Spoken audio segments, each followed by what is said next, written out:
Connor Kelly, world-renowned athlete, owner of the signature trickshot line, Connor Kelly Trickshots.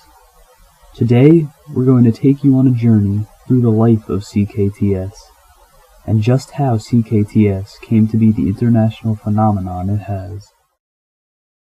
Walking through the halls of Red Bank Regional High School, Connor's former learning establishment, we'll find that Connor wasn't always the man he is today. He wasn't always CKTS.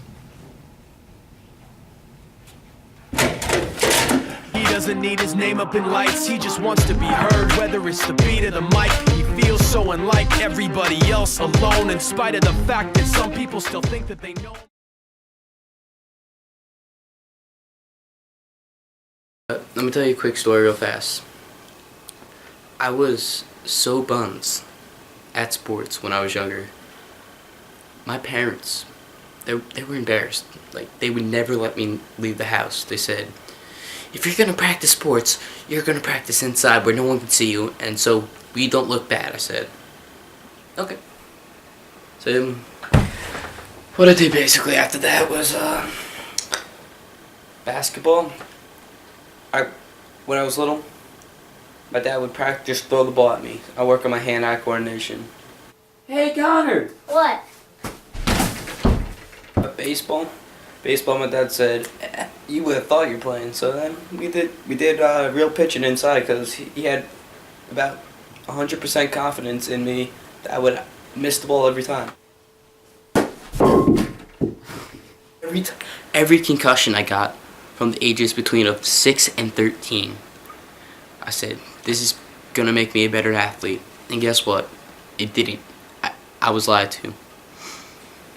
I'm open!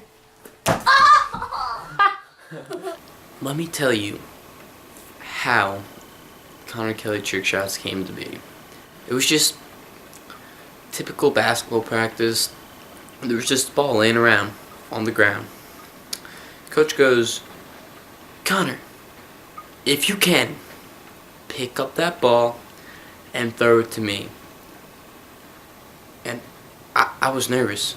I mean, so many things could have gone wrong. I mean, I could have tripped over my face, tripped over the ball, fell on my face, just embarrassed myself. But I did pick up that ball. I did. There were witnesses. You can ask them, I swear. What happened? The legendary career of my trick shots began.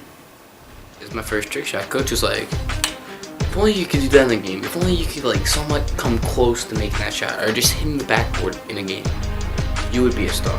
I called up a few of my pals of mine and said, I want to try doing something. Can you record me? I mean, we had like these crappy phones, so it's like barely visible, but I got it on camera. My youth, growing up. But once I started doing the trick shots, you know, the music industry opened up for me. If you take a voice snippet from me and compare it next to Frank Sinatra, like, you don't say which one's which, you would think I'm Frank Sinatra. That's how good it was. Dream of Connor Kelly trick shots. Dream of Connor Kelly Trickshots. Dream of Connor Kelly Trickshots. Every time I think my first trick shot, I just get worked up.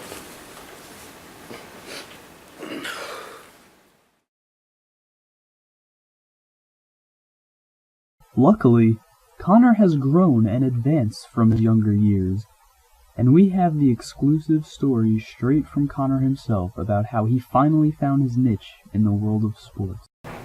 They used me to my best strength. They said, Connor. I said, what? They said, go sit on the bench. You know what I did?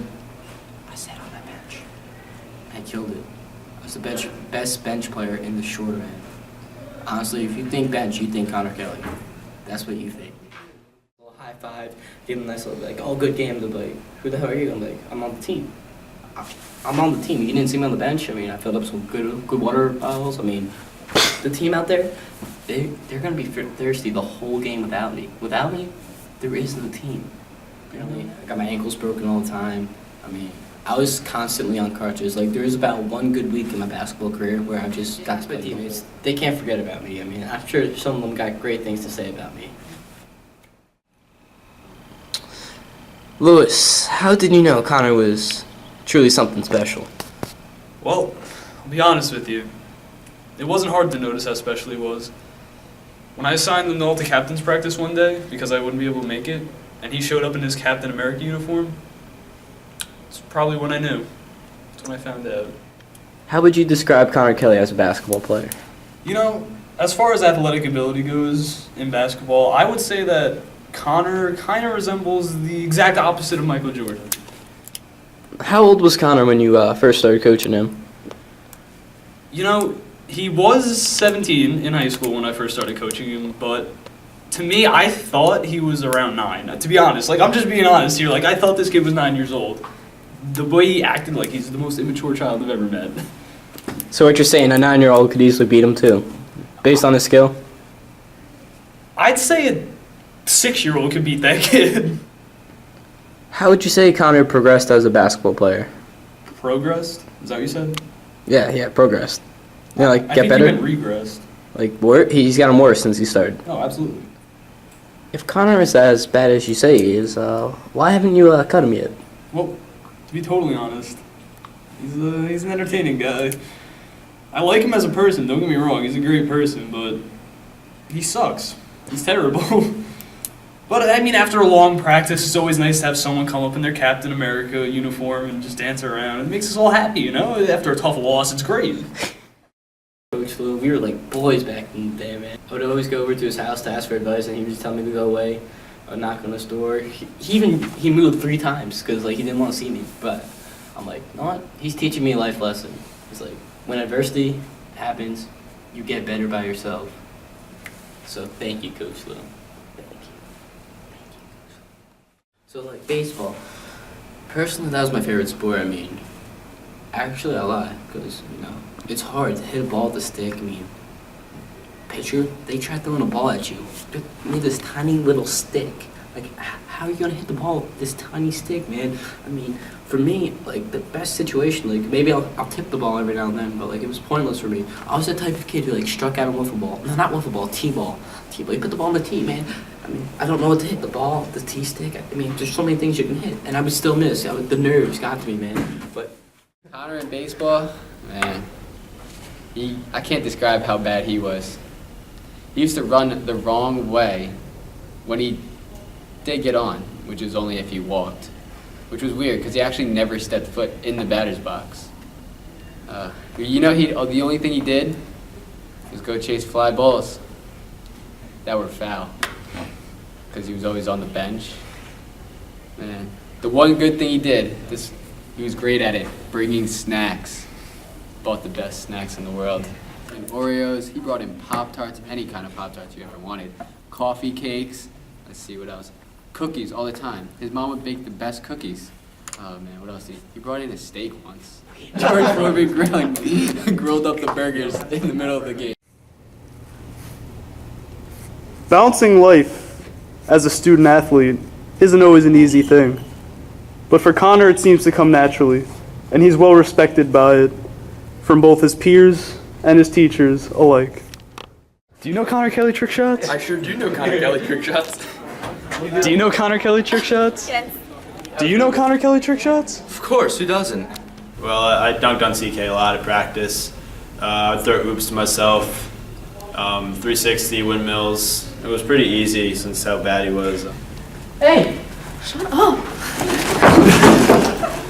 All right, what's 1 plus 1? Me. Connor. 2. No. 1 plus 1, anybody? Yes. 2. Yeah! Good job! Well, I guess Connor Kelly isn't as great as we thought he was. But that, I suppose, is for you to decide. Thank you for joining us on this 300 for 300 special featuring CKTS.